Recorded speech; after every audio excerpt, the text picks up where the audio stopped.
Hi everyone, welcome back. ഇന്നത്തെ നമ്മുടെ topic of discussion is a room of one's own. Virginia വോൾഫിന്റെ ഒരു famous essay ആണ് a room of one's own, which is written in 1928. ഈ ഒരു എസ്സേയില് Woolf ഒരു സിമ്പിൾ ക്വസ്റ്റ്യൻ ചോദിക്കുകയാണ്: why are there so few great woman writers in history? And Woolf പറയാണ്, വുമന് ടാലന്റ് ഇല്ലാത്തതല്ല പ്രോബ്ലം. പ്രോബ്ലം എന്താണെന്ന് വെച്ച് കഴിഞ്ഞാൽ ഓപ്പർച്യൂണിറ്റി ഇല്ലാത്തതാണ്. ഈ ഒരു എസ്സേയിലുള്ള ഒരു ഫേമസ് ലൈൻ ആണ്: a woman must have money and a room of her own if she is to write fiction. So ഇതുകൊണ്ട് എന്താണ് ഉദ്ദേശിക്കുന്നത്? Money means money gives us financial independence, economic freedom കിട്ടുന്നു. We don't have to depend on men for money. And room എന്ന് പറഞ്ഞു കഴിഞ്ഞാൽ privacy, ഒരു silence, freedom to think, ഇതൊക്കെയാണ് room കൊണ്ട് ഉദ്ദേശിക്കുന്നത്.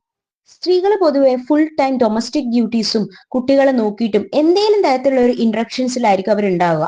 സോ ക്രിയേറ്റീവ് റൈറ്റിംഗ് പോസിബിൾ അല്ല എന്നാണ് വോൾഫ് പറയുന്നത്. മറ്റൊരു കാര്യം എന്താന്ന് വെച്ച് കഴിഞ്ഞാൽ education and inequality.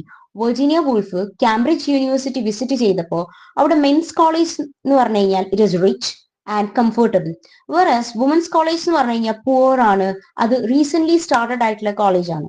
Okay, so ഇതെന്താണ് കാണിക്കുന്നത്? Intellectual growth depends on money and institutions. And ഒരു സ്ത്രീയെ സംബന്ധിച്ചിടത്തോളം ഇത് രണ്ടും ഇല്ല. ആൻഡ് ഈ ഒരു എസ്സേയില് വെർജീനിയ വോൾഫ് പറയാണ്, ഇഫ് സപ്പോസ് ഷേക്സ്പിയറിന് ഒരു സിസ്റ്റർ ഉണ്ട് എന്ന് സങ്കല്പിക്കുക, and she is naming her as Judith Shakespeare. Actually Judith Shakespeare is the daughter of Shakespeare. So ഈ ജൂഡിത്ത് ഷേക്സ്പിയറിനെ പോലെ തന്നെ ടാലന്റ് ഉണ്ട്, ബട്ട് എഡ്യൂക്കേഷൻ ഇല്ല. ആക്ട് ചെയ്യാൻ, അതായത് ആ ഒരു കാലഘട്ടത്തിൽ എന്ന് പറഞ്ഞു കഴിഞ്ഞാൽ സ്റ്റേജിൽ men's were only allowed to act, marriage pressure ഉണ്ടാവും. സോ ഇതൊക്കെ കൊണ്ട് തന്നെ ഒരു സ്ത്രീ ആയതുകൊണ്ട് അവിടെ എന്താണ് ചെയ്യുന്നത്? അവരുടെ ഒരു ക്രിയേറ്റിവിറ്റിയും എല്ലാ കാര്യങ്ങളും നഷ്ടപ്പെടുകയാണ് ചെയ്യുന്നത്.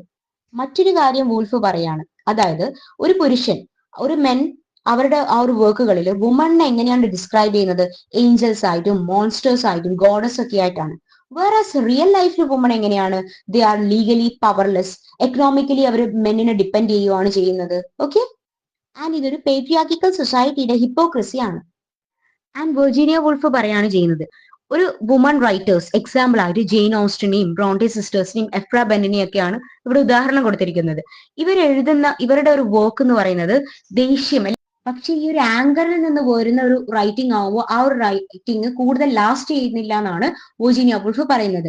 വേർ ആസ് ബെസ്റ്റ് റൈറ്റിംഗ് എവിടെ നിന്നാണ് വരുന്നത്? കാം ആയിട്ടും ഫ്രീ ആയിട്ടും കോൺഫിഡന്റ് ആയിട്ടും മൈൻഡിൽ നിന്ന് വേണം ഒരു ബെസ്റ്റ് ആയിട്ടുള്ള ഒരു റൈറ്റിംഗ് വരാൻ വേണ്ടിയിട്ട്.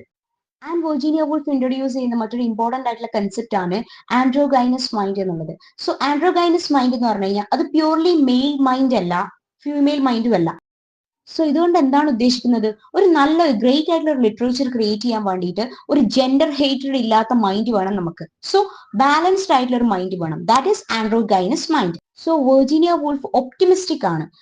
ഷീ സെയിങ് ദാറ്റ് വുമണിന് മണി ഉണ്ടെങ്കിൽ, എഡ്യൂക്കേഷൻ കിട്ടിക്കഴിഞ്ഞാൽ, ഫ്രീഡം കിട്ടിക്കഴിഞ്ഞാൽ ഒരുപാട് പുതിയ സ്ത്രീകൾ, അതായത് ന്യൂ വുമൺ റൈറ്റേഴ്സ് എമേർജ് ചെയ്യും. And woman will write truly about their lifes എന്നാണ് വെർജീനിയ വോൾഫ് പറയുന്നത്. So a room of one's own teaches us creativity is talent plus freedom. And woman silence എന്ന് പറയുന്നത് അത് ഫോഴ്സ്ഡ് ആണ്, അവരുടെ ഉള്ളിൽ നിന്ന് വരുന്നതല്ല. And economic independence is a key to artistic freedom. And we can say that ഈ ഒരു എസ്സേ മോഡേൺ ഫെമിനിസ്റ്റ് ക്രിറ്റിസിസത്തിന്റെ ഒരു ഫൗണ്ടേഷണൽ ടെക്സ്റ്റ് കൂടിയാണ് ഈ ഒരു essay. So I think that you had got an idea about today's video. So if you are interested in purchasing our study material, please visit www.englishlegacyhub.com. If you found this video helpful, don't forget to like, share and subscribe for more literature summaries and exam tips. Comment below your thoughts or questions. I would like to hear from you. Thank you.